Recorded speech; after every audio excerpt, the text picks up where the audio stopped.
walk around here. Mercy.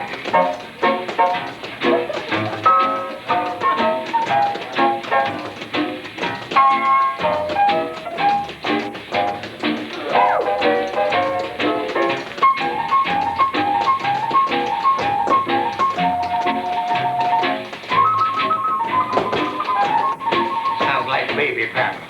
Baby elephant paddle, that's what I call it.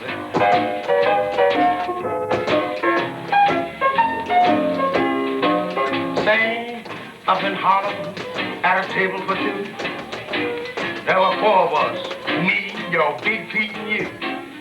From your ankle up, I'll say you sure are sweet. From that down, there's too much feet. Yes, your feet's too big. Don't want you 'cause your feet's too big. Can't use you 'cause your feet's too big. I really hate you 'cause your feet's too big. Yeah.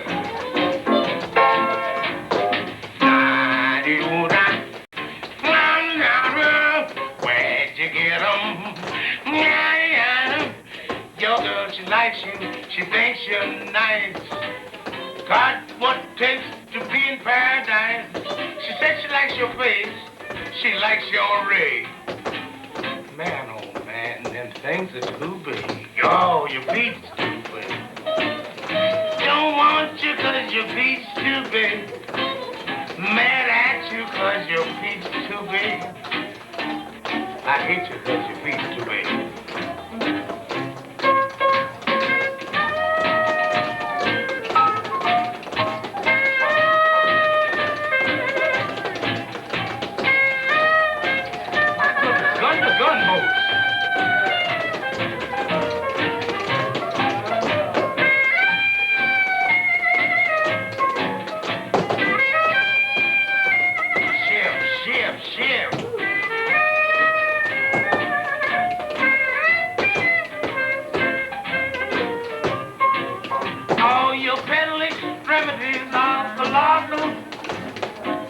To me, you look just like a fossil.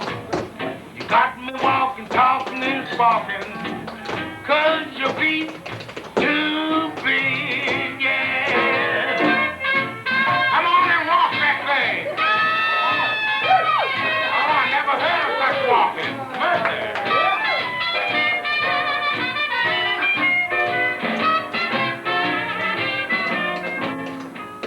You're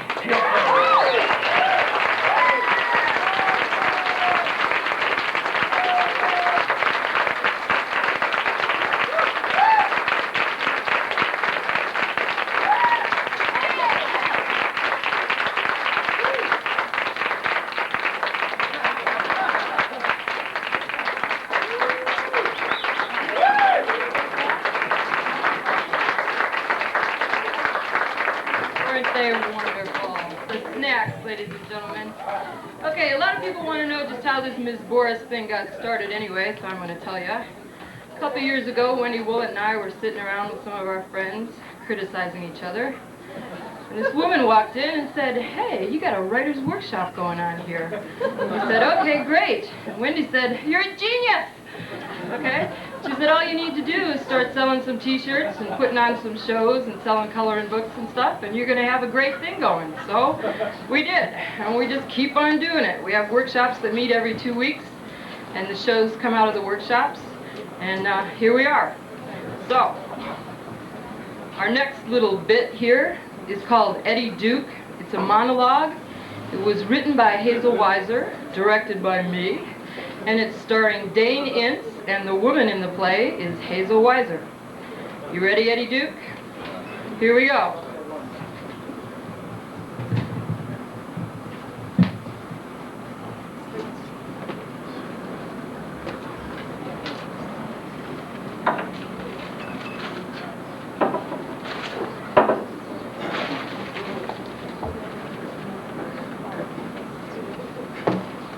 Okay, one more time.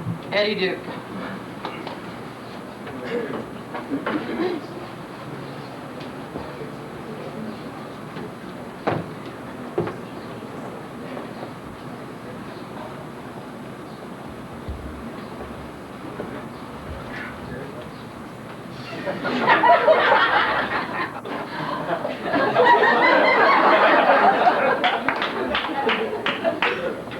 Whoa, whoa. Hey, this is sort of like deja vu, huh? You and me, pitching ale in the old Lima Inn. Sure is a hell of a lot of rain, huh? Yeah. You're new around here, aren't you? No. Well, I've been living here for about 4 years, and I never seen you here before. Okay, all right. So the other was just a line. But you saw through it, I could tell, yeah. Well, like I said, I've been living here for about 4 years. Oh, Lima ain't a bad town. I moved up here just in time. There was work going on then. Ain't nothing now. I work construction. Houses, barns, big stuff. No demolition, no. That's shit work for foreigners. I build.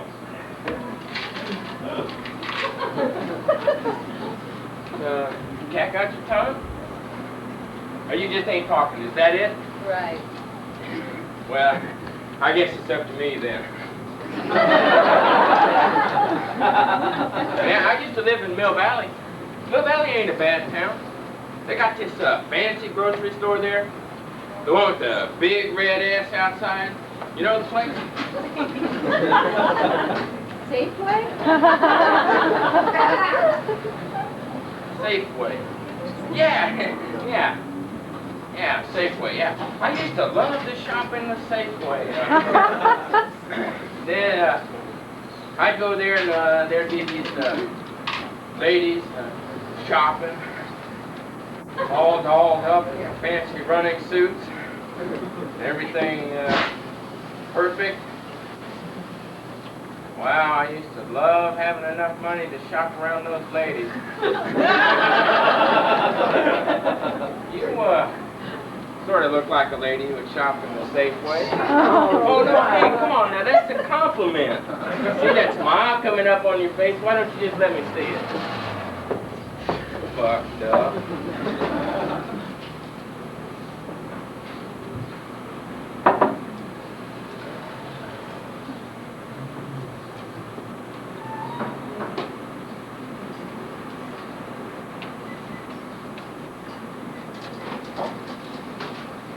No.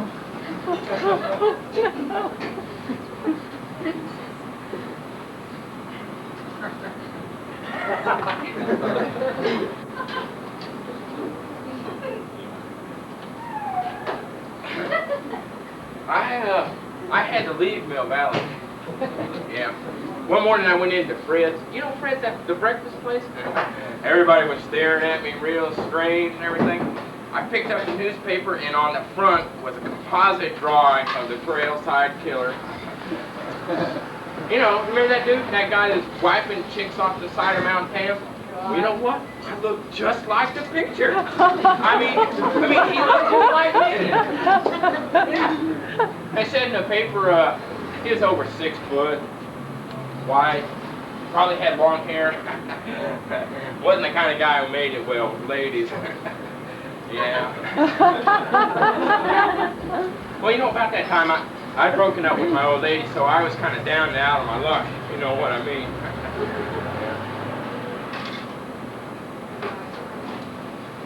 The FBI stalked me for weeks. Yeah. This here friend of mine, his sister was out visiting, and we've been together a few times, if you know what I mean. And the FBI went up to her right in the cafe in Tamales and asked her a whole bunch of questions about me. She thought that I was the Trailside Killer. Imagine that. Me, Eddie Duke. Yeah. Shit. I couldn't get laid for months until they picked that guy up and said, I ain't the violent type, not me, and I ain't crazy either, but that guy sure is. Hey, wait a minute, where are you going? Hey, look, I ain't a monster. I'm Eddie Duke. Hey, look, I didn't tell you that story to scare you or anything. Okay, look, maybe I drank too much and I smoked too many reefers, but I ain't a killer. Hey, look, I didn't tell you that story to scare you, honest. Yeah. Hey, look, it was just the biggest thing that ever happened to me is all. Shit. You're just like the ladies in the fucking Safeway.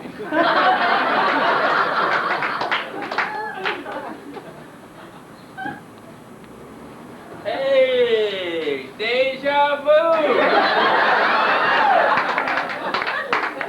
You and me, pitch your nail in the old M.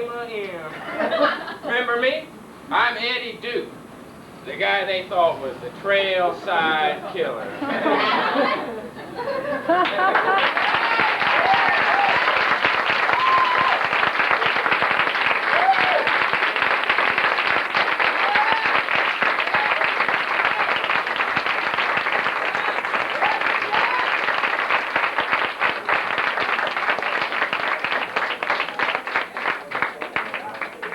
And Hazel Weiser. Great. Our next piece is a little piece of something we call bus material. They happen periodically throughout the show. They all take place on the bus. They were all written by Wendy Woollett. This particular piece is called The Philadelphian, and it's starring Isabel Maynard and Debbie Gwynn. Here we go with The Philadelphian.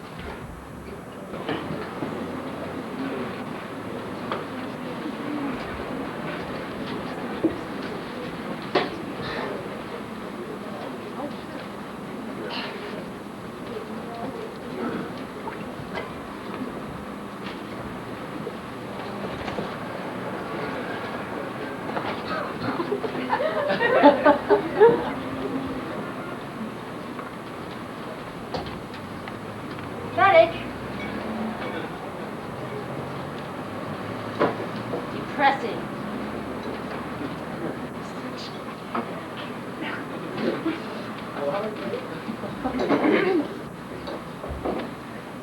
Chronicle is so depressing. California is so depressing.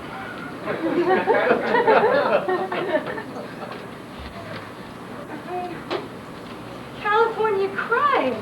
It's so depressing. Now, in Philly, when somebody wants something, they just take it from you. Then they leave you alone. Here they drag you into the bushes, cut up your body, and leave you for the bum. They murder hundreds of people just to take one pocketbook.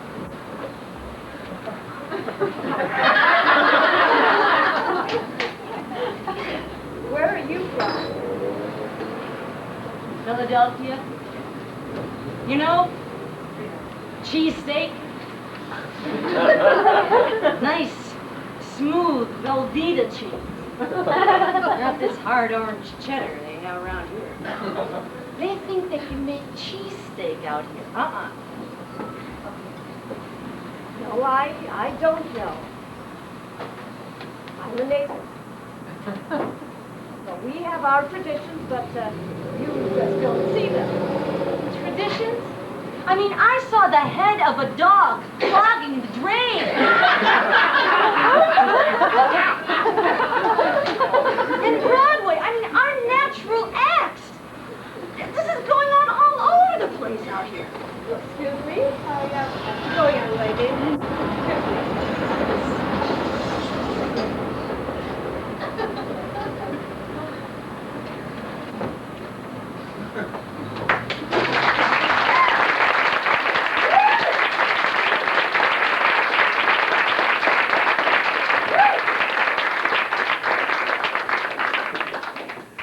Debbie Gwynn and Isabel Maynard.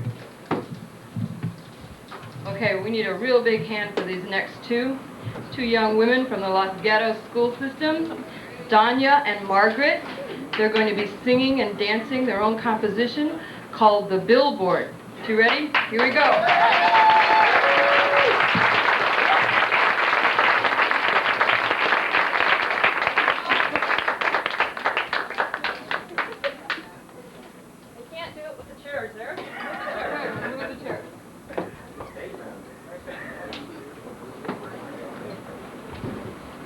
Okay, here they go.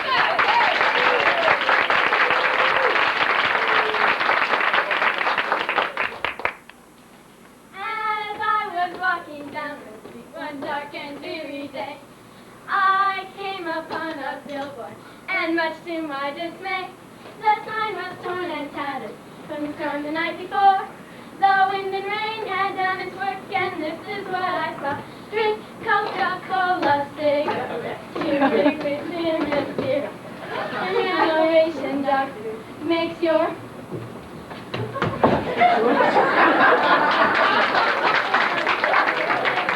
harmonize your baby with a Hershey candy bar. Great thing! Like the glow of beauty is used by all the stars. I'll take your next vacation in a brand new Frigidaire. In winter underwear. Doctors say that babies should smoke till they are 3. People over 65 should bathe in Lipton tea. Yeah.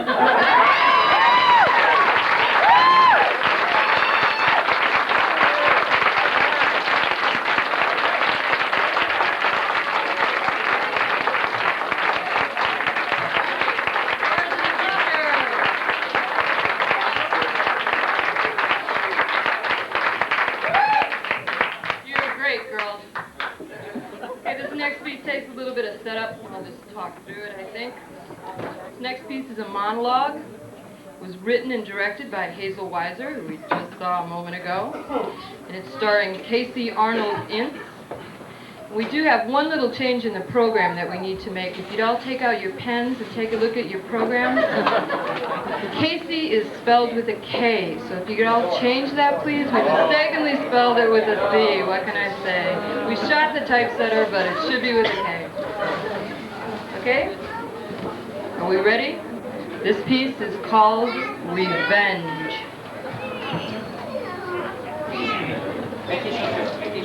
Excuse me.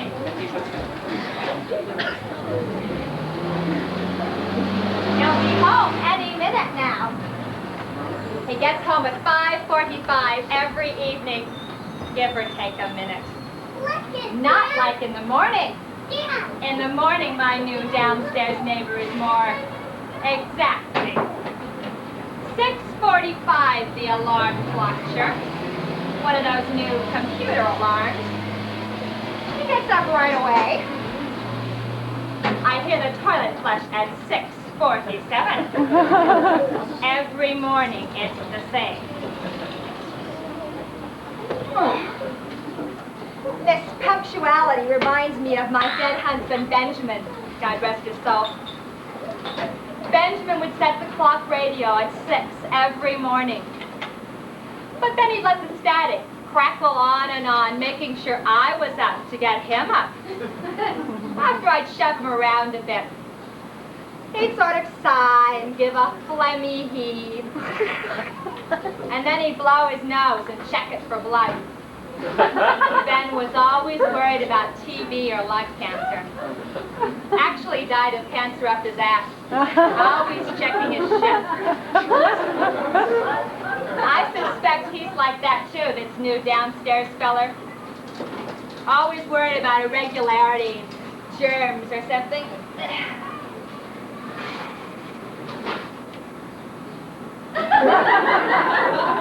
In the morning, he jumps. I hear him count to 100. Not all us old people are deaf, you know. After he jumps, he moves his bowels while he's got that shower running full blast. Yeah, after the toilet flushes, and he washes off the germs. I flush my toilet, too. Hear him yell when he loses the cold water. I got him special yesterday, this germ worrier.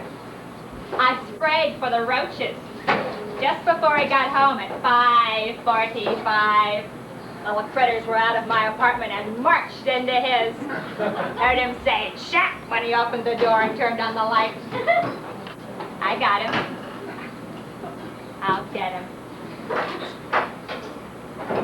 Just like the rest of them. The one before this, he had a goddamn dog that barked all day long. I don't know why that dog missed him. He was so mean. You just shouldn't leave a dog alone in the house all day long. Dogs don't belong in the city. Less so with old people. I don't want a dog. I've had enough of cleaning up after things. Benjamin, he would never put his clothes in the hamper. Not after 40 years of marriage and my nagging him. His socks. Oh, God, they smell. And his handkerchief this morning. Selfish. Selfish. This downstairs fella is so selfish he doesn't even have a girlie. Nobody comes to visit him. He just comes home, stays home. Doesn't do nothing. Watches television. Turns it off after the 11 o'clock news and reads in bed. I hear him switch off the light at 11:30. Not very interesting, this fella. Not like the guy with the dog. He was a wild one. He used to stay up all night long, laughing and shouting and doing things with all sorts of girls. Some were yellers and howlers. He was mean to the dog and to the girls. They didn't stay around for long. I just got another one, though. Finally, when that dog of his left a pile of shit right outside my door, that's when I complained to the landlord. I've lived in this apartment for 43 years. The landlord's an old goat, too. He goes, I'll be in trouble.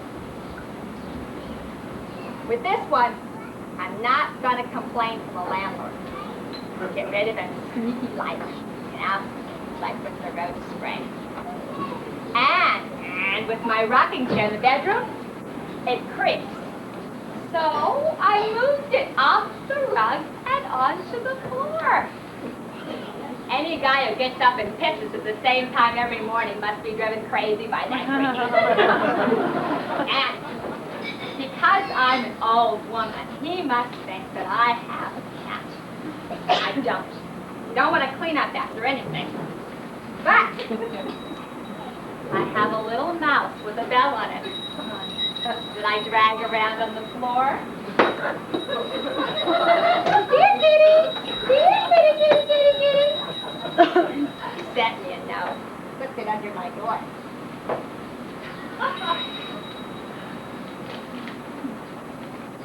Please take the bowling ball away from the cat. What cat? Oh. And I got this cane, even though I don't need it. I can still walk.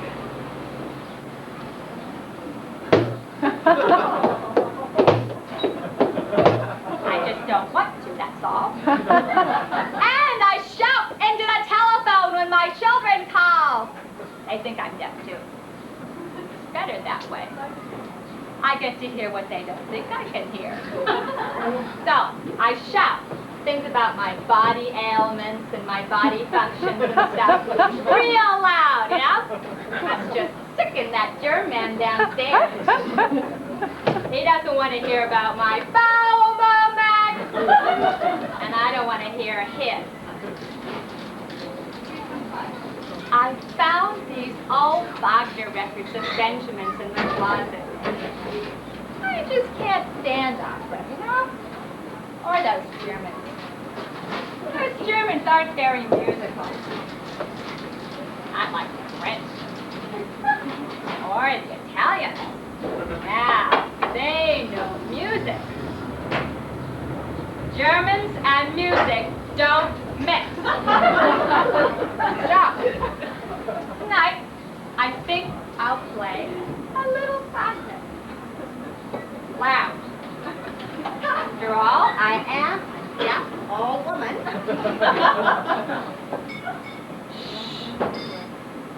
It's almost 5:45. I can hear the elevator.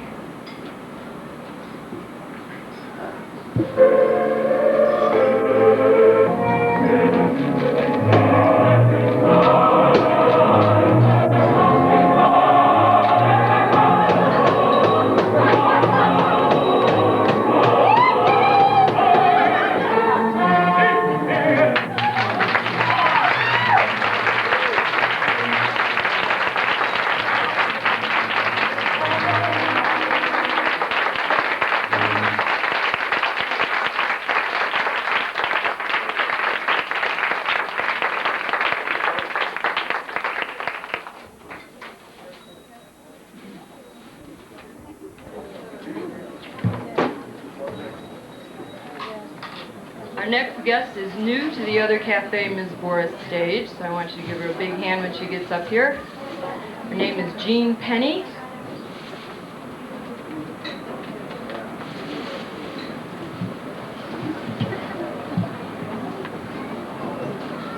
You ready, Jean?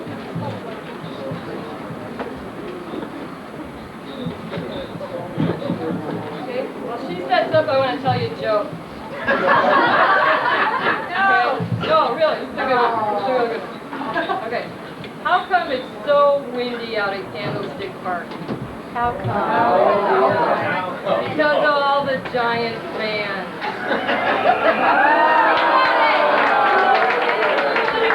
Okay. Big hand for Miss Jean Penny.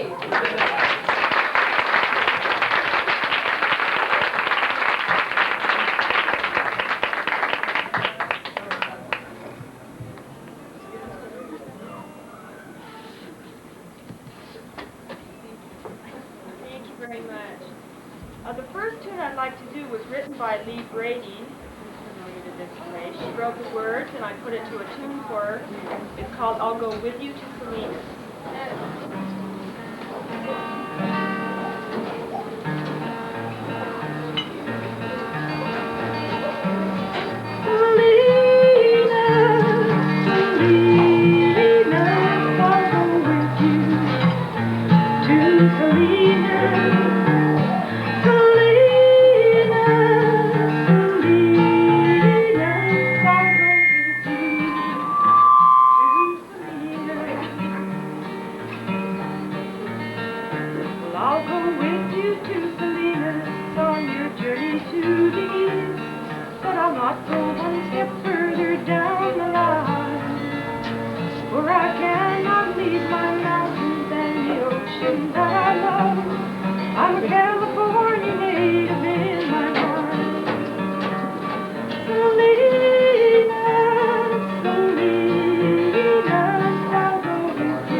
Okay, the next song I wrote, I was living in a small college town down south, and most of my friends went to the college there, and as soon as graduation time rolled around, they all left for their greener pastures, and I started feeling a loss after a while in their going, and I wrote a song about it. It's called Old Prince.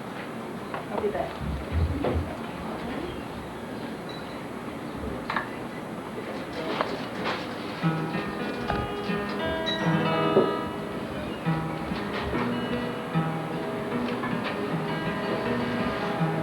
Now and then I think about old friends I've known along the way. Very gentle, friendly people I've been with from day to day. For each one there shines a light within my tired heart tonight. For each in turn within my soul fire is burned. Come and embrace me with your smile. Sit and talk with me a while. Don't let me down, 'cause if you go, I'll be alone. Don't let me down, 'cause if you go, I'll be alone. Give me time to tell you all the things I never thought to say. Let me look into your eyes so that your image may remain. Let me take you on a walk along life's bright and timeless path. For a while till you go, let me cry. Come and embrace me with your smile. Sit and talk with me a while. Don't let me down, 'cause if you go, I'll be alone. Don't let me down, 'cause if you go, I'll be alone. As we move forever forward down the road of life at sea, all too often we lose sight of goals, we lose our grip on dreams. Still old friends we will recall within our dusty memories. Somewhere out there are old friends who will always care. Come and embrace me with your smile. Sit and talk with me a while.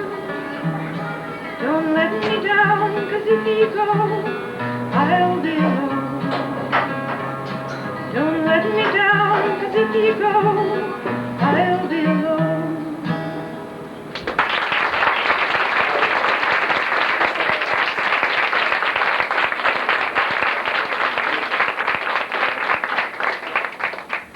Okay, the last song I'll do here is kind of a cheeky traditional song, but it's a song that's well known in the pubs in Great Britain. They all sing along with it. You don't know it? And, well, you never know.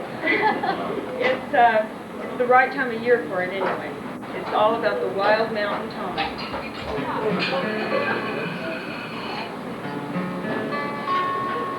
For the summertime is coming, and the trees are sweetly blooming, and the wild mountain thyme blooms around the purple heaven. Will you go, laddie, go, and we'll all go together to cool wild mountain thyme all around the purple heaven. Will you go, laddie, go?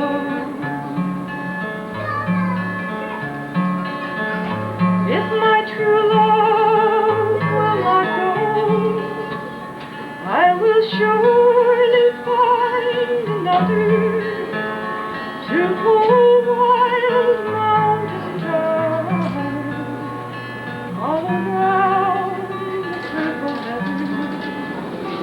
Will you go, laddie, go? And we'll all go together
disappointed this afternoon that we're not going to have a fashion show.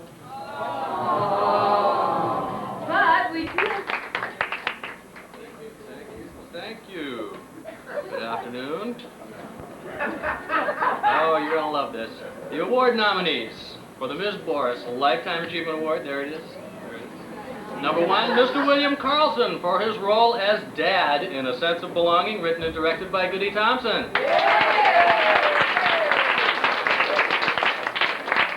Catherine Thompson for her sensitive portrayal of childbirth in Love on the Lamb.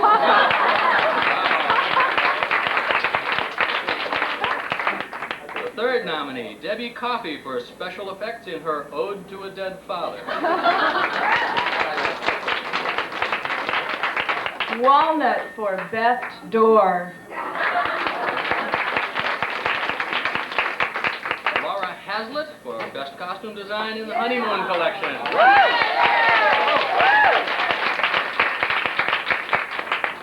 Bob and Chip and Richard and Jim for set design at the Other Cafe. May we have the envelope, please?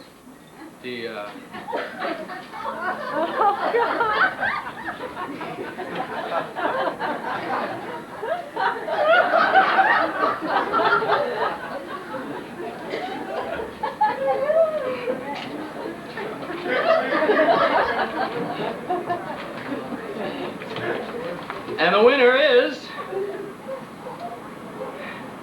I think this is a write-in, it's Rocco Levine. Can it be? Oh my God! Oh! Oh! Oh God! Come and get it. Oh God! Oh! Oh God! Oh! Thank you! Oh God! I don't know. Oh, this is beautiful. This is totally unexpected. I don't know what to say, really. God, totally unexpected. I really had hardly anything prepared here. Oh! Thank you! Oh, God, this is beautiful. Oh, my God. Well, hey, I want to thank everyone involved, and just let me say that I think this really says a lot for our country when a guy like me can win an award like this. I don't know what to say.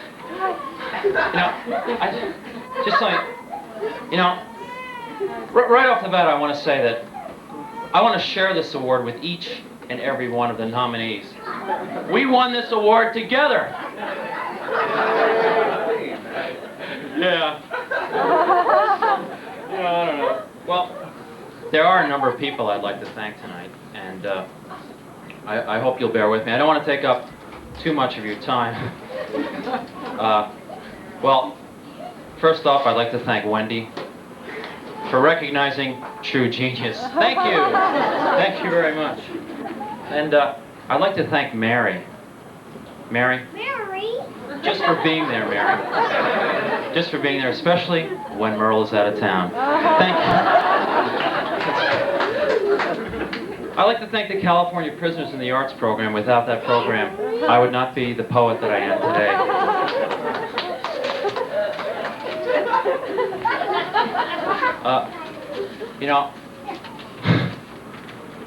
I'd really like to thank my mother.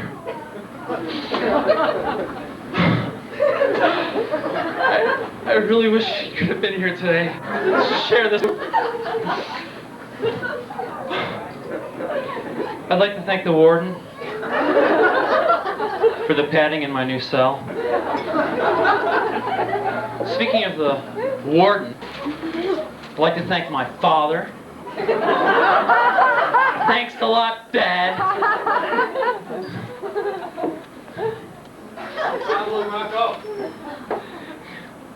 And, hey, thanks to Bill, and Fred, Bob. Thanks to Sam. Thanks a lot, Sam.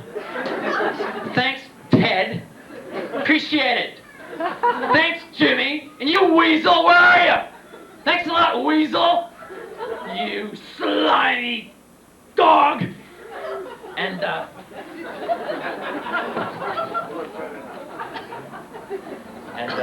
and 2 guns, and the snake. Thanks a lot, snake.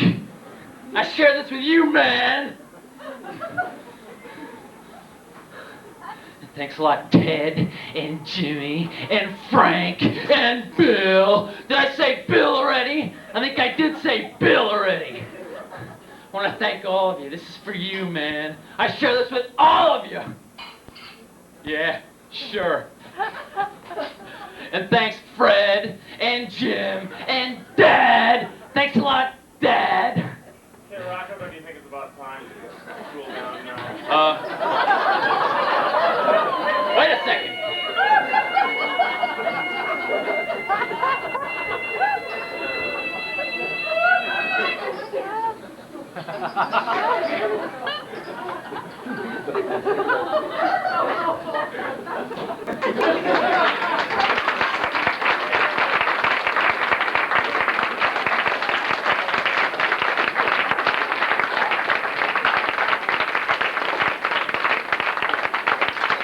Our very own Rocco Levine. We love him because somebody's got to.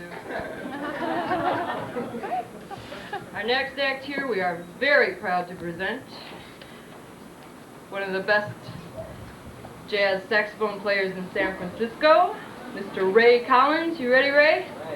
Okay, here we go.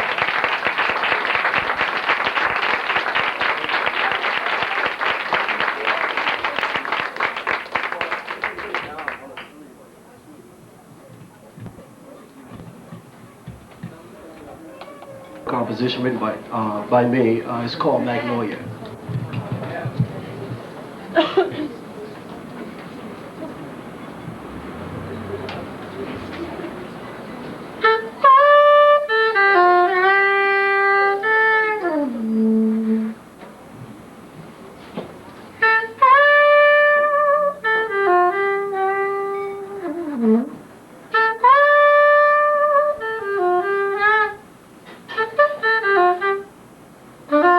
Thank you.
How you doing?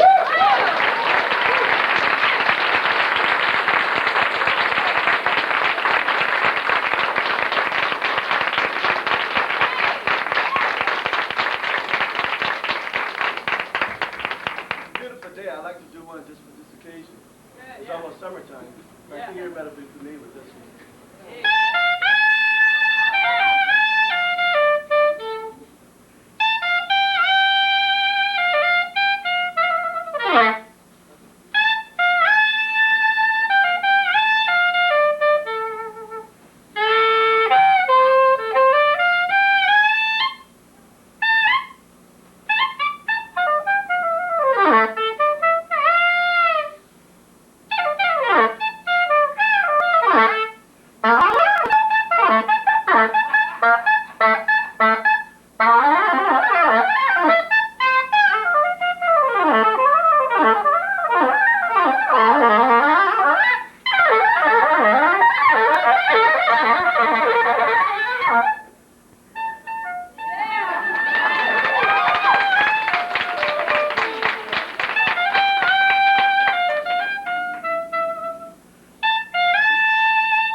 Since I'm a part of the community and a poor starving musician, artist like just all of you, I guess, a group I'm playing with, we will be coming out with an album, and the group is called Autumn. And we hope to have it out at least by this summer. And it's by some dynamic, young, good, old musicians in the Bay Area. We'll be playing from traditional to most modern contemporary jazz music. So as much support we can get from you, I appreciate it. Thank you very much.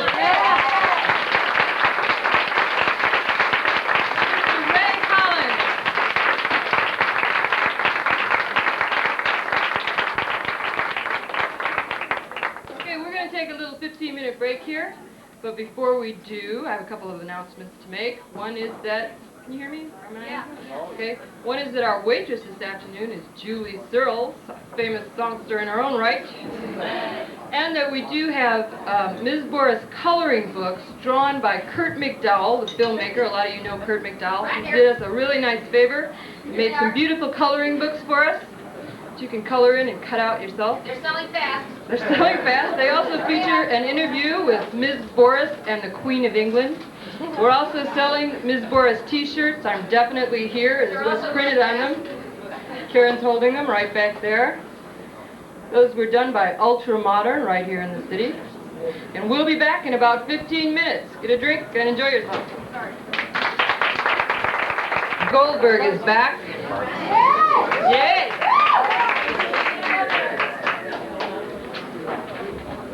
Back with Farewell My Lovelies, which is part 2 of a trilogy written by Anita Merzel. The whole trilogy is called The Case of the Purloined Sterling. It's written by Anita, directed by Anita and Mark Todd. It's starring Anita Merzel, Alan Gebhardt, C.J. Smith, and Dennis McIntyre. Are we ready? Yeah. Okay, farewell, my lovelies.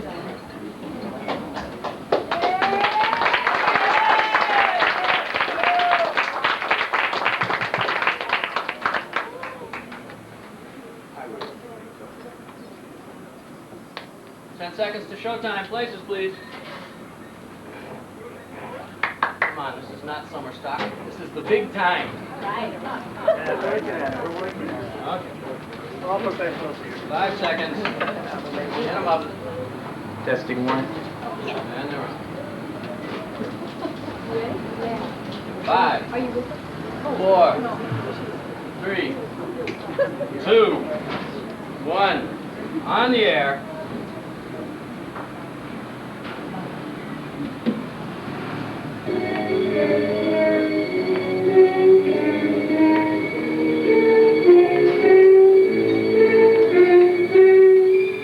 Good evening, ladies and gentlemen, and welcome to the Lucky Strike Mystery Hour. Tonight we bring you more of the exciting adventures of Shayna Goldberg, Private Eye. In last week's thrilling episode, we heard Shayna's hairy boyfriend Bernie pinched her dead mother's silverware. The flaming Tahitian sunset. I'd know the pattern anywhere. And left her flat. I never liked her flat. With the aid of Lefty Morgan, a local blackjack dealer and ardent admirer, Shayna picks up Bernie's trail. Oh yeah, Bernie breezed in here early this evening with a big blonde on his arm, threw a lot of dough on the table, lost big, then breezed out again. She traces him to a nearby pawn shop. Some big gorilla came in today and redeemed it. Give me Bernie Bloom's address. And there, to a little cottage in Peekskill, which he shared with the mysterious Big Blonde.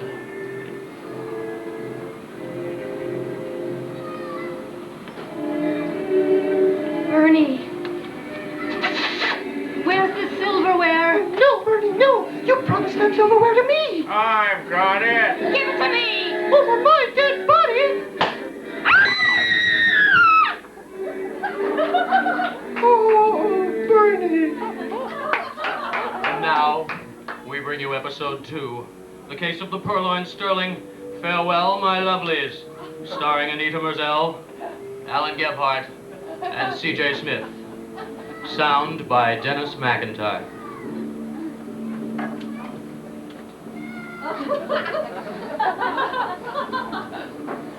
Shayna! Shayna!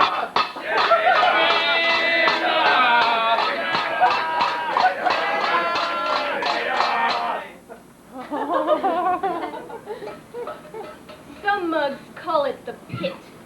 There's no icebox colder, no scum bigger or meaner than the birds that hum and sing.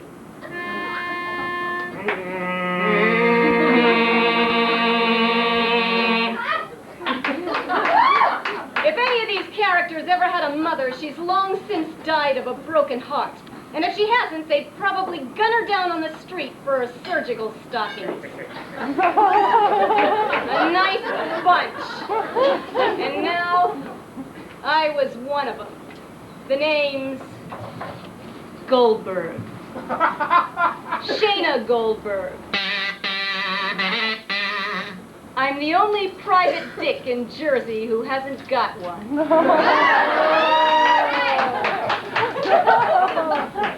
Doomed to 6 months hard labor in the pit. The rankest, foulest duty you could pull.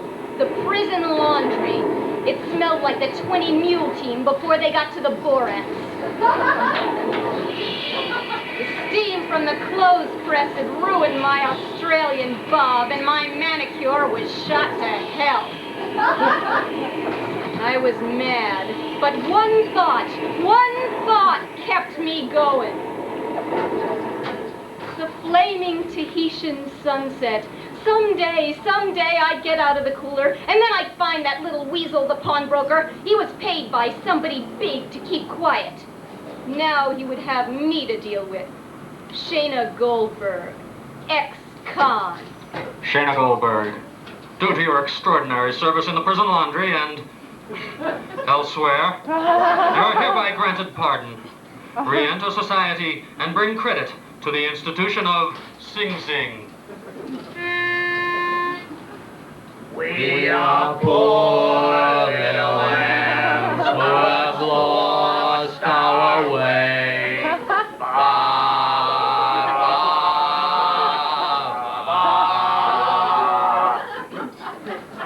And so I walked the long walk to freedom. Good luck, sister. You were great last night, Shana. Take this stuff up to my bookie, would you? Well, well, my old pal, the pawnbroker. This is enough to make me start believing in the tooth fairy again. Hey, Goldberg, what did you do to get out? Starch the warden's shirts? Good guess, Pally. I see your sense of humor's improved since our last meeting. What'd they send you up for? Tax evasion. But it's a bum rap. I didn't make a red cent on that department store chain. Yeah, sure. Look, put in a good for me with the DA, and I'll do you a good turn. The only good turn you could do me is to turn into Tyrone Power. Wait, Goldberg. You gotta listen. I know where that silverware is. But you gotta remember about the DA. He threw the book at me. He should have thrown the whole library at you, you slimy slug. Now spill your guts so you can rot. And chew you. Oh, nigger is a gag, eh, tough guy? I can't talk. You're choking me. He's the one who's got it. Dr. Chew. In Frisco. That's all I know. Well, thanks, Pally. Oh, one more thing. Don't ever say Frisco! It's San Francisco! Got it? Yeah, I got it.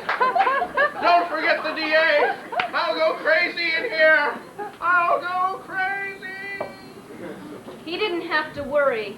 I'd remember the DA. He's the guy who sent me up for Bernie's murder. Oh, yeah. I didn't kill Bernie. Not that he didn't deserve it. I hated the way he picked his nose. But I loved the guy. I loved Mama Sterling even more. Now, I was on a train to San Francisco to find it. My head was filled with questions. Who was this mysterious Dr. Chew? Why did he kill Bernie? And would I ever see the silver again before Lady Luck dealt me the ace of spades? San Francisco! Gracias, Gloria. Лучше поздно, чем никогда.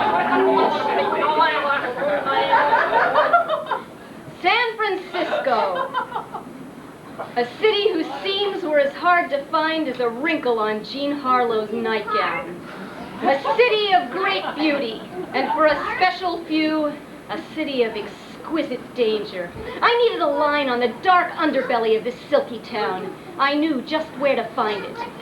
Squeezing through the narrow, winding streets of North Beach, I finally reached the storefront.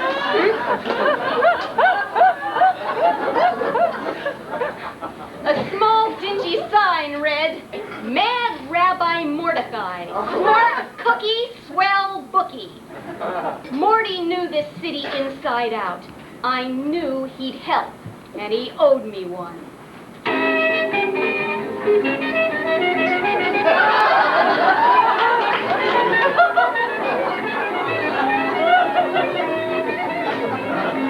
Hey, Murty, give me $2 on Happy Miranda schnoz in the fort.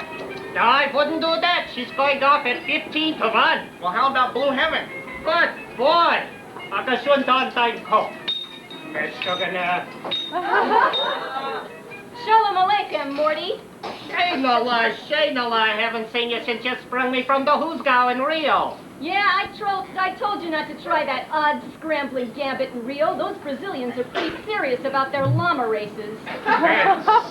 As Maimonides said, if I am not for myself, who then? And being for myself, what am I? And if not now, when?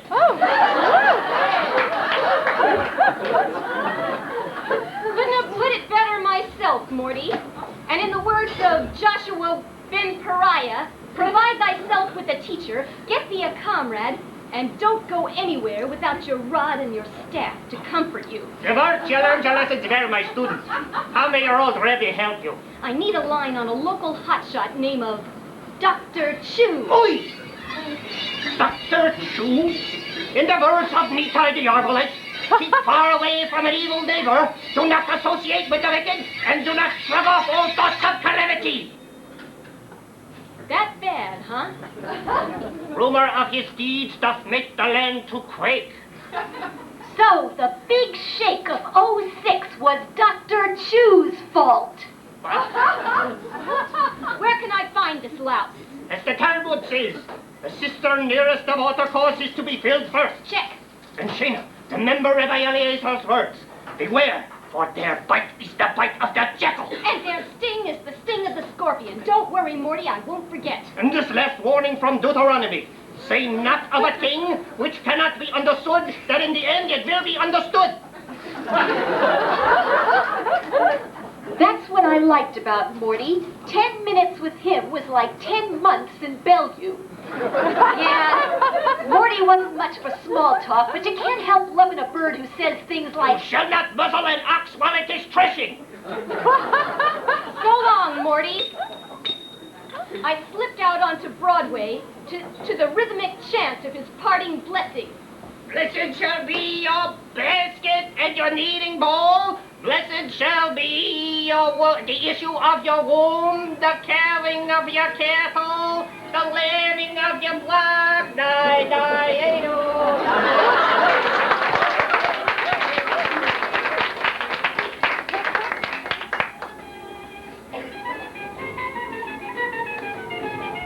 Hey, Swivel Hips, how about a good time? Hey, wasn't nobody walking up?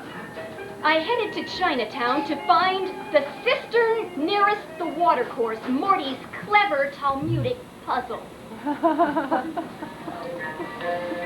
And there it was, a classy watering hole called Chew You, standing just behind a newly painted fire hydrant. Yeah, that was it. All right. I walked in, down the narrow hallway, and into a sumptuous oriental sitting room. Suddenly, my nostrils burned at the bitter aroma of lychee nuts. And then, zapped from behind. Ow!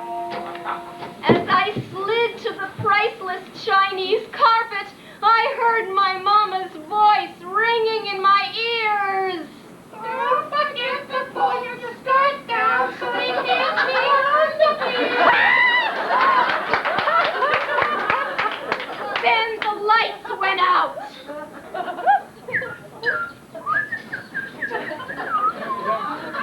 I woke up with a mouthful of gravel and a knot on my head the size of Telegraph Hill.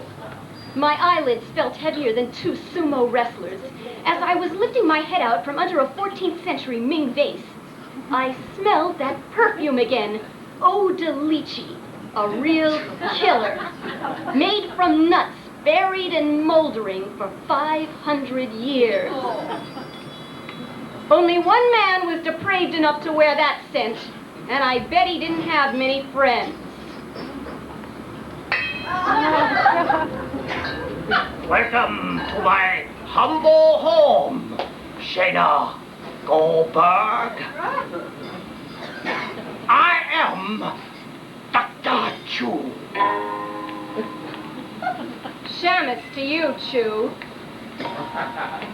My eyes began to focus. I could finally see my nemesis, the wily Dr. Chew. Hold on just a minute. Why, you're a frail. So sorry. A Jane. A Jane? A wren. Ah, a small bird? I mean, you're a woman. So kind of you to notice. She wasn't just whistling Dixie.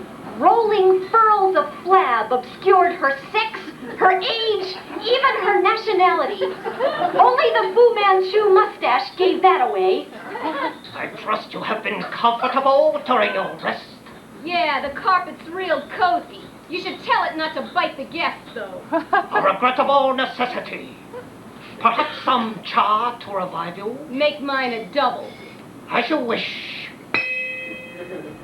And now, my esteemed guest, a toast. Do you prefer whole wheat or white? To understanding! Better yet, to business. You Occidentals are so disarmingly direct. But heed, my friend, an admonition of the I Ching. Dragons contending in the wilderness shall shed black and yellow blood. This sounded suspiciously like a session with Morty. I always knew that Chinese were one of the lost tribes of Israel. So true, Chu. But as it says in hexagram 26, good fortune results from not eating at home. So cough up the flaming Tahitian sunset. I want that silverware, and I don't care if I have to turn you into mushu pork to get it.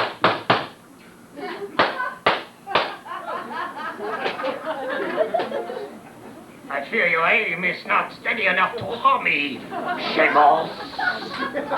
Shay, that whiskey quacks white a polyp. May to win it. What word of civil maim are you praying? Goodbye, Goldberg. Now the silverware is all mine.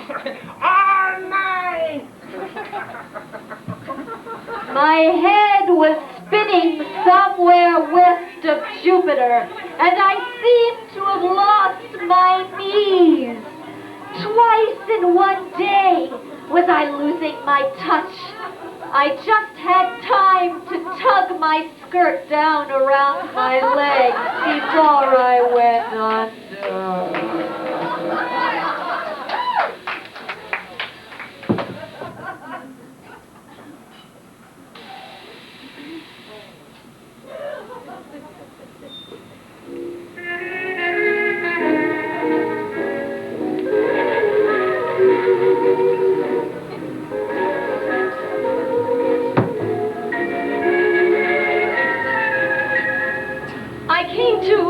Down on a parquet dance floor with an interesting perspective on the latest shoe styles. But that was nothing compared to the sight right next to my nose.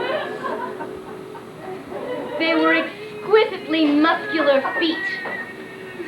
Strong, savage, yet with toes that were tender, yielding, passionate.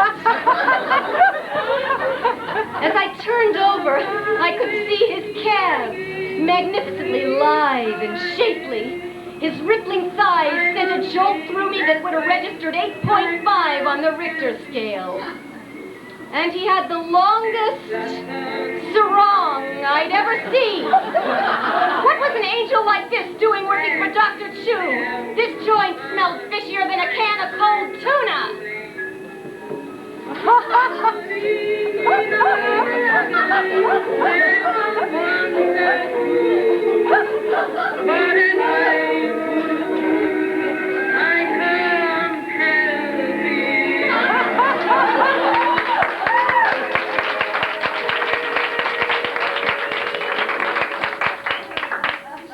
Thank you all so very much. And now for Alexei Podvarich's Chinatown combo. Oh, my goodness. What are you doing down there? Admiring the view. The name's Goldberg. Shayna Goldberg. I'm Rod Todd. I don't know where you came from, but I'm so glad you're here. You've got to help me. I'm so afraid. It's Dr. Chu. I'm so ashamed. Get a hold of yourself, darling.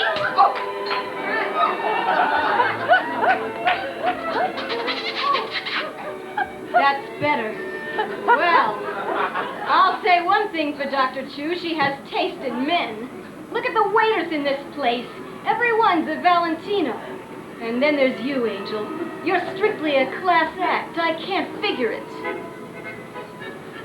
That's what I'm trying to tell you. My terrible secret, your silverware, Dr. Chu is insane. Can it, baby? Either the waiters are starting a kick line or the gorgeous goons are showing a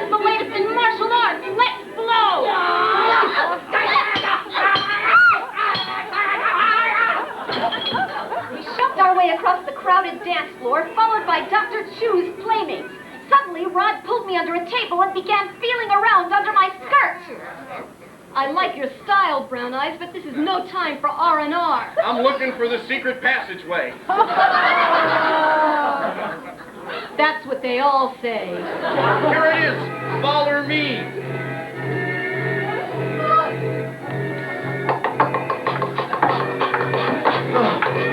I can't go on. Come on, baby. This way. Come on. Where is it? Wait. This is the secret panel. I saw Dr. Chu hide the silverware under this brass Buddha. It's a good thing Mom will never know her sterling was stuck up the Buddha's brass.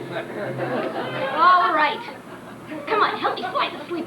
Come on. Come on. Put the Why? Wait.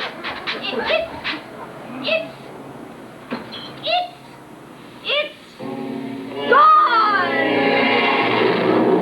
All right, what's your angle, Angel? I've been knocked down and doped out by a dame cagier than Charlie Chan, and now I get the runaround from you. This caper's beginning to give me heartburn. Give me one good reason why I shouldn't plug you one in the gut. Because you love me, Shayna, and I love you. Huh? That's two reasons. I asked for one.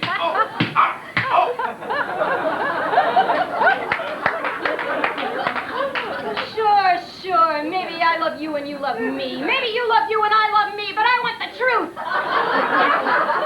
Or maybe you'd rather go back to Dr. Chu.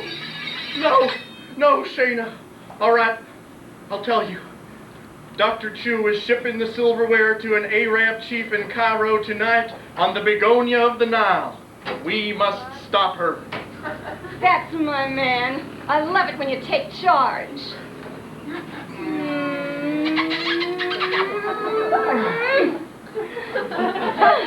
Now, let's go. You hang on to the 38 rod. I'm packing a 32, 24, 33. We climbed up a steep stairway, lifted a manhole cover, and jumped out onto the Embarcadero. It was just a short sprint to Pier 39, the Begonia of the Nile.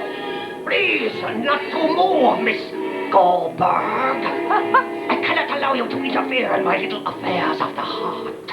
You will please walk to the end of this pier and dive into the bay. This brass Buddha should speed your journey to everlasting unity here. Catch! What's the matter, Chu? Afraid I'll come between you and your boys? Yeah, I'm onto your little slave racket. You didn't want the silverware for yourself. You even used chopsticks in your tea. No, you needed it so you could swap some desert chief for his favorite camel jockey, the only specimen missing from your stable of stallions. You heard about the flaming Tahitian sunset, and you didn't care if you broke a Jewish mother's heart. So you sent one of your boys to snatch it, but you didn't count on Bernie getting in the way. Then you hung the rap on me, but you didn't know the warden liked his short shorts hot and his hot women short. And now you're trapped! Trapped like the rat that you are! Woo! How did she know all that? She is truly wise who is capable of penetrating deceptions at the proper time. Confucius. Catch the Buddha! Now catch this! And this one is for you! Hi-ya! Don't hurt her! No! Stop! The edge of the pier! Thanks, baby. Looks like you're a Peking duck, Chu, and you're about to take a fall. You're a fool, Goldberg! It was you he was aiming at! Sure, Chu, and Clark Gable wears dentures. So long, Doc! Thanks for the tea!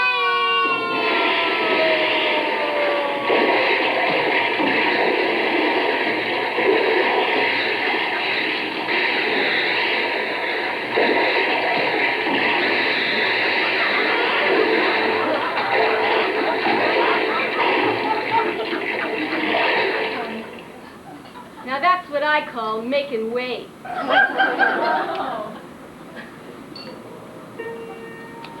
I turned to smile at Rod, but but I was talking to myself.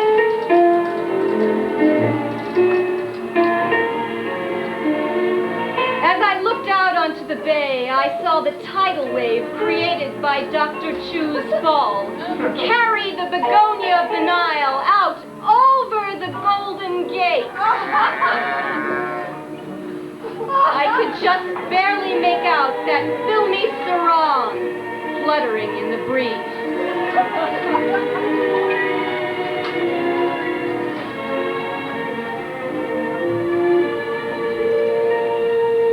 The heartburn was coming back on me bad. So Rod was in on this. He was the one who whipped Bernie, and now he was gone. He'd probably get a great tan in Cairo, but I didn't care. Men are a dime a dozen.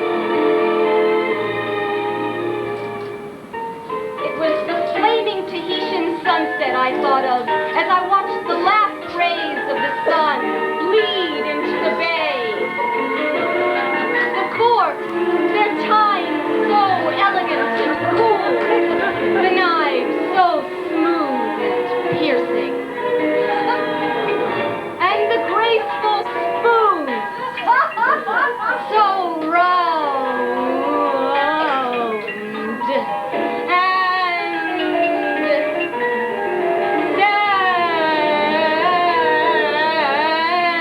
sensual. Farewell, my lovelies! Farewell for now! But I promise you this!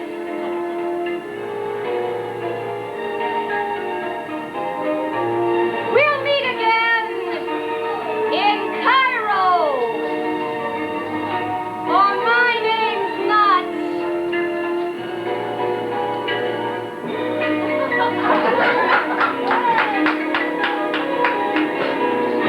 Shayna Rover!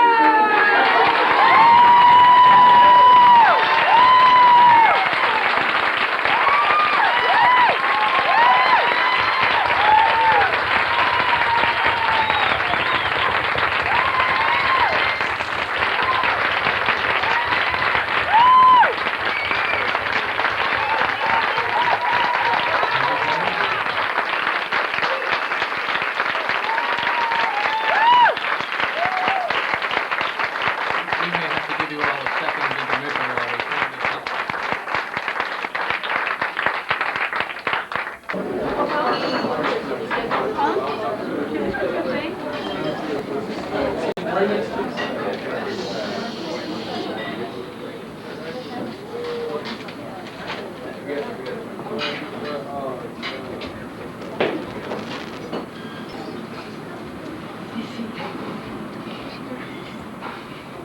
No, go ahead, sit down.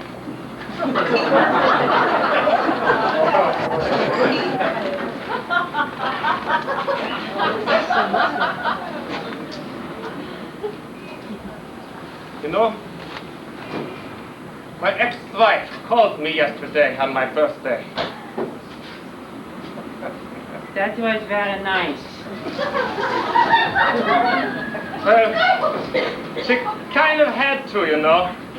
You see, it's the same day as her husband's. That's very strange. Well, not really. The odds are 365 to 1.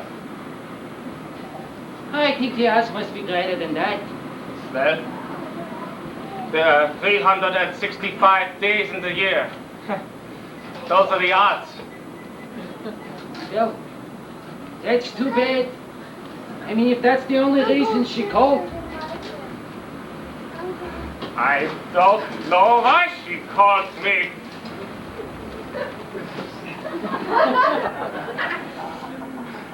I think you better get out of here now.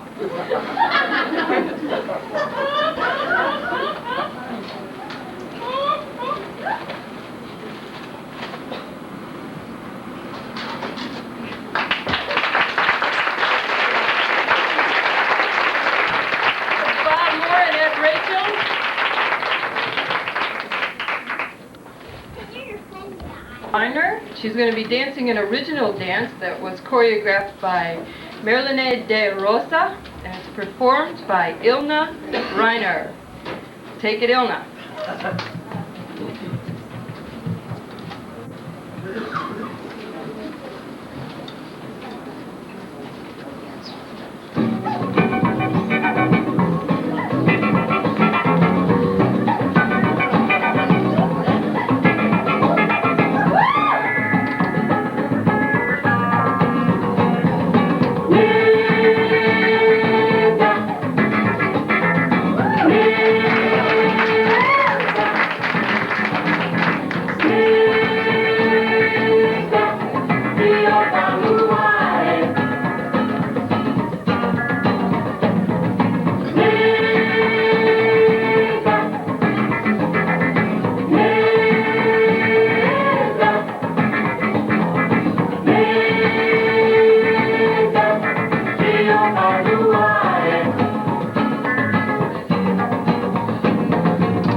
Reiner.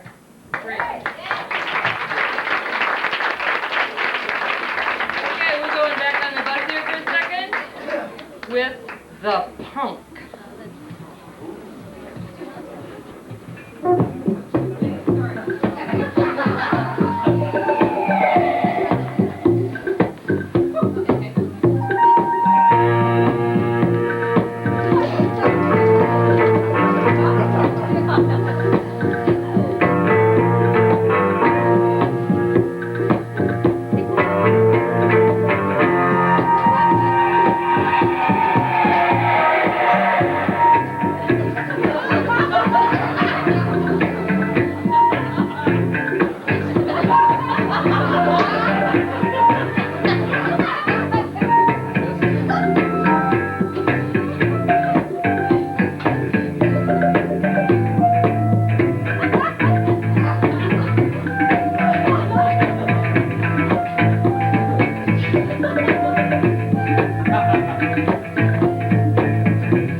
monologue for you next. It's called New York Dogs. It was written by Wendy Woollett, directed by Mark Todd, and it's starring Jerry Weiner. New York Dogs.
Yeah, sure, you know.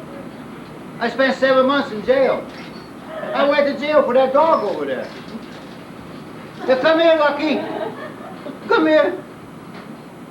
Yeah, sure. I do it again.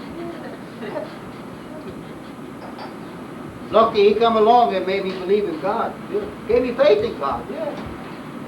I never used to believe in him. I spent 7 months in jail.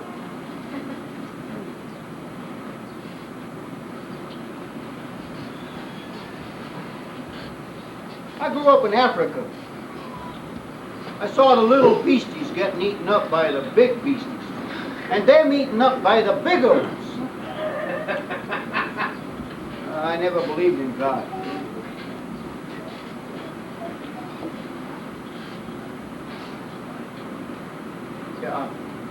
I was a British terrorist for 40 years. I had to retire. Now, I'm a chemist. I got a little shop down there, yeah. My wife, you know, she met me when she pulled me out of my lab. The fire, got everything, you know. I had to start all over again, yeah. She's Puerto Rican. We live in Jersey, yeah. You're in Jersey. I live right about there, huh? And the pigeons, they live right here. And I feed those damn pigeons, huh? But there was this big guy, and he told me to come over here, you goddamn fart. And I told him, and he told me, he said the pigeons is shitting all over my car. So I said, why don't you move your goddamn car? Then I broke his nose, you know? I gave him 23 stitches above his eye, right here. Yeah.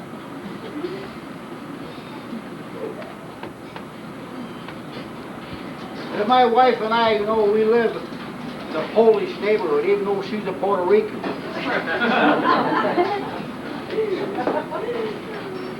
Puerto Rican. And my shop is right down over there, you know. So So I suppose you want to hear the story about Lucky, huh? And why I believe in God? Well, I had this neighbor, see? And he used to tie his dog short to a pole in the winter. And he took me down for the needle at the SPCA. Well, I got so mad at him, I jumped on him, you know, and I hit him everywhere, yeah, even in the you-know. And the cops, they come along and they drug me off. You know, I spent 7 months in a city jail waiting for trial. My wife, she took the dog home. You know, the guy's dog, she took him home. You know, that very dog over there.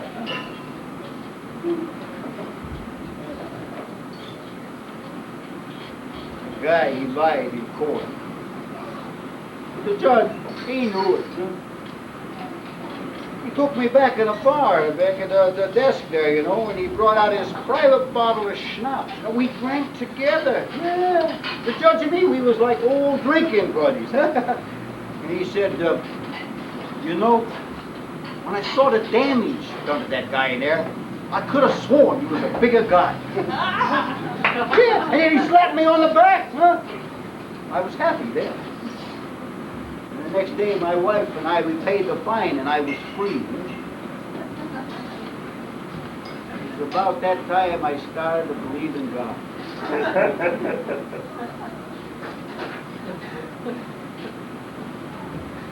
Me and the judge, we became great friends. Oh, yeah. We used to walk our dogs together.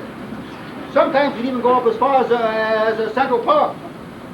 You know, he kept his dog. It was a big chow, you know. Right behind the desk there was a door in his chambers, you know. And every time he brought the dog out, he said, "You see that dog there? I hate that dog." But my wife, she told me she'd have more children if I didn't buy that dog. They've been married 19 years.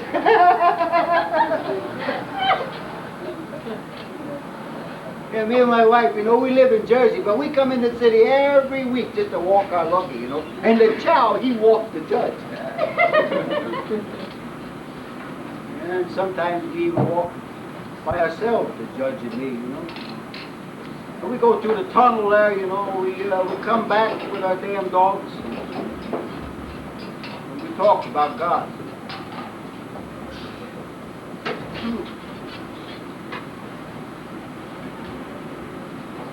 You know, one time, we even went to visit old people with our dogs.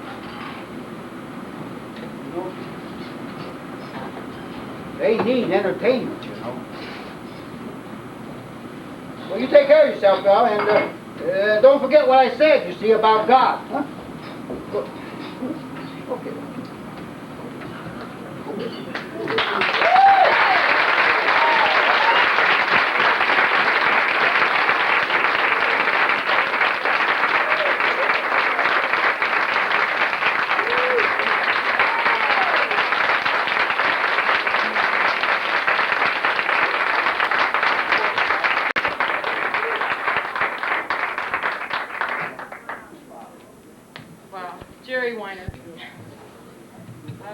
Let's see, what are we doing here next? We're going to go back on the bus there for a second. For more than a few minutes. Okay? This whole little piece is called Republican Balloons.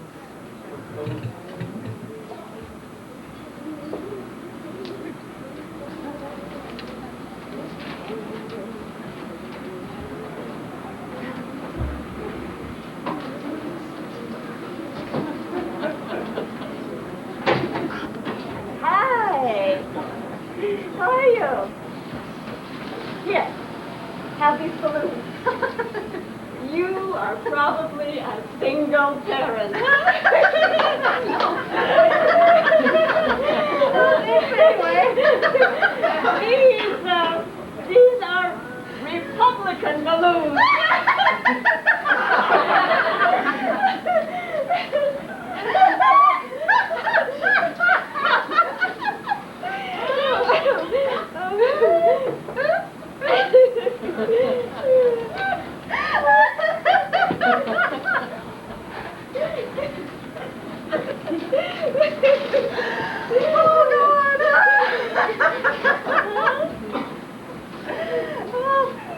That'll be funny.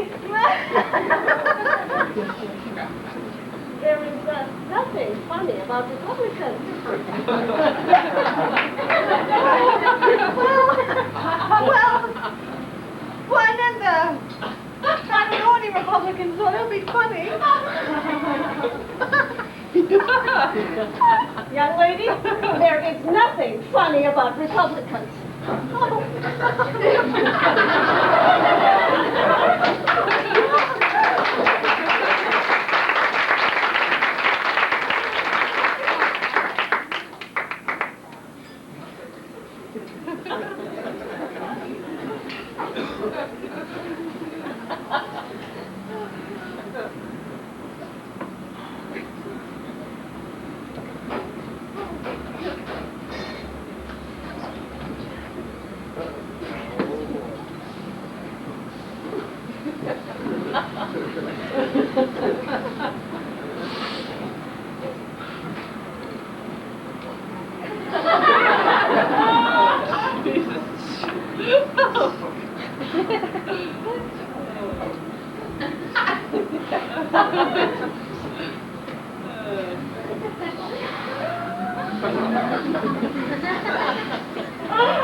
Hey, pretty lady. You want to share some cold duck?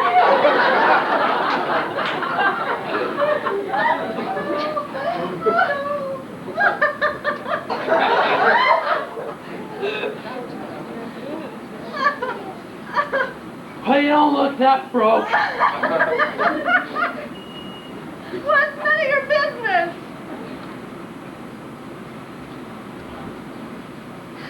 Want to buy some cold duck?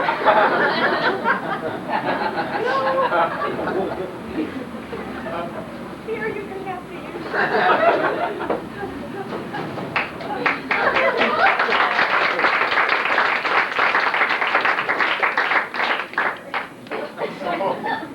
Fucking what? Wait a second. Look. 3, 4, 5, 6, 7, 8, 9, 10, 11! 11 fucking hickeys! 11, man! Fuck! You only got 10! My God, you should see his neck, though. I mean, I tore it apart. You should have seen his fucking neck! Hey! Young ladies. My virgin ears. So did you see Sheila? I mean, is she really fucking pregnant? Yeah, I mean, he fucking knocked her up. I mean, I can't believe it. I even went to the clinic with her. Oh, wow. Fucking bore. Yeah. And you know, she wants to keep it. Oh, my God. Yeah, man, I'm gonna miss Sheila. Yeah. Fucking men.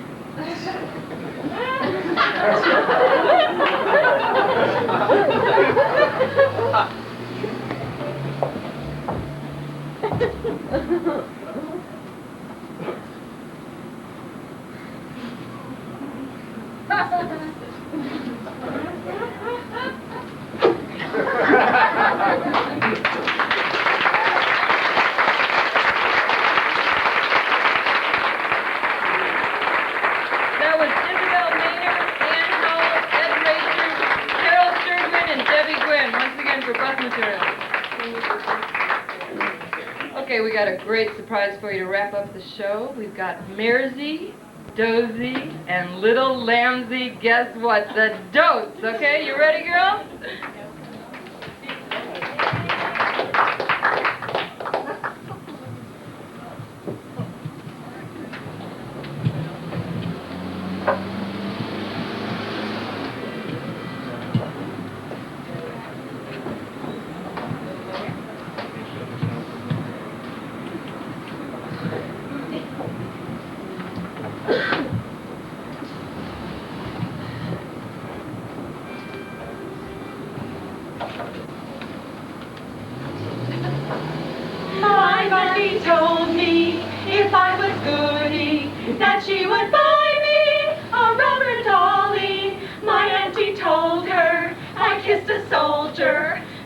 won't find me a rubber.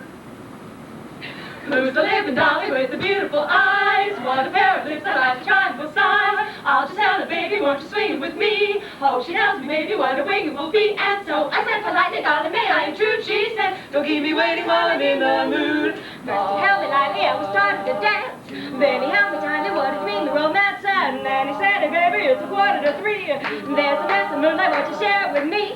Well, I answered, mister, don't you know that it's rude to keep my Judas waiting while they're in the mood? In the mood, oh boy, what you told me? In the mood, Floyd Doyle, and when you told me? In the mood, oh Doyle, my heart was skipping. It didn't take me long to say I'm in the mood now. In the mood, for all the kissing. In the mood, for crazy loving. In the mood, what I was missing. It didn't take me long to say I'm in the mood now. Ba-ba-doo-ba-doo-bop-doo-bop-doo-bow. Ba-doo-ba-doo-ba-doo-ba-dee. Do-doo-dee, ba-doo-bow. Do-doo-dee-dee-dee, ba-doo-bow. Do-doo-dee-dee-dee-dee-bow. Do-doo-dee, ba-doo-bow. Do-doo-dee-dee-dee, ba-doo-bow. Do-doo-dee-dee-dee-dee-bow. Ba-ba-doo-bop-bop-bop-bop-ba-doo-bop. Ba-ba-doo-bop-bop-bop-bop-ba-doo-bop. Ba-ba-doo-bow, ba-ba-doo-bow, ba-ba-doo-bop-bop-bow. Who's a living dolly with a beautiful eye? What a pair of lips, I like to try these eyes. Oh, stand oh, she tells me maybe what the need will be. And so I said, so wait, darling, I intrude. She said, don't keep me waiting while I'm in the mood. First he held me by the hair, we started to dance. Then he held me tighter, what a dreamy romance sound. He said, hey, baby, it's 2:45, yes, yes. And it's a movie, won't you share with me? Well, it's a mister, don't you know that it's rude to keep my Judas waiting while they're in the mood. My Judas waiting while they're in the mood. My Judas waiting while they're in the mood.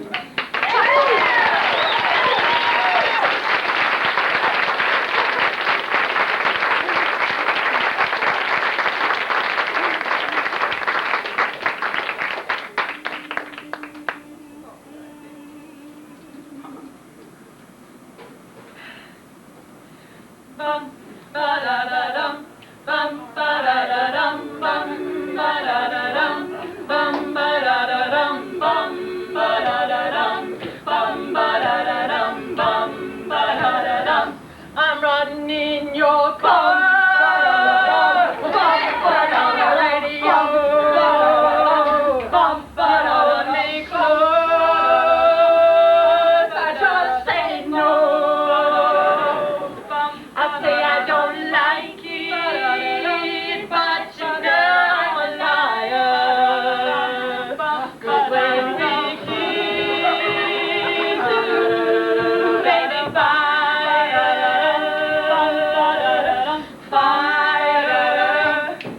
It's late at night, you're taking me home.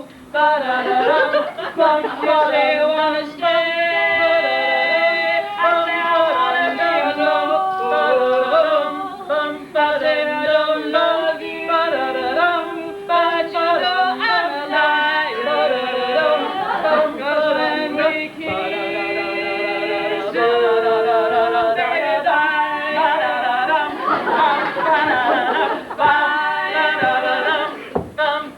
You got a hold on me right from the start. That grip so tight I couldn't tear it apart. My nerves all jumping, acting like a fool. Well, your kisses, they burn, but my heart stays cool. Romeo and Juliet.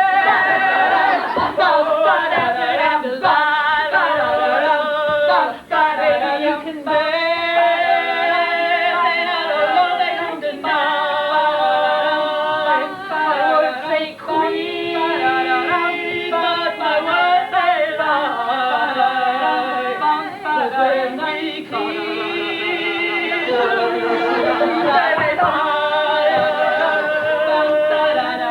Bye.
coming.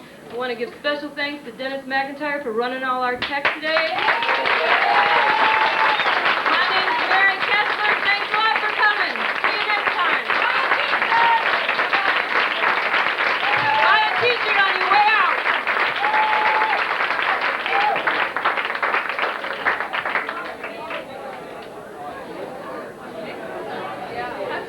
Well, we got more than we thought.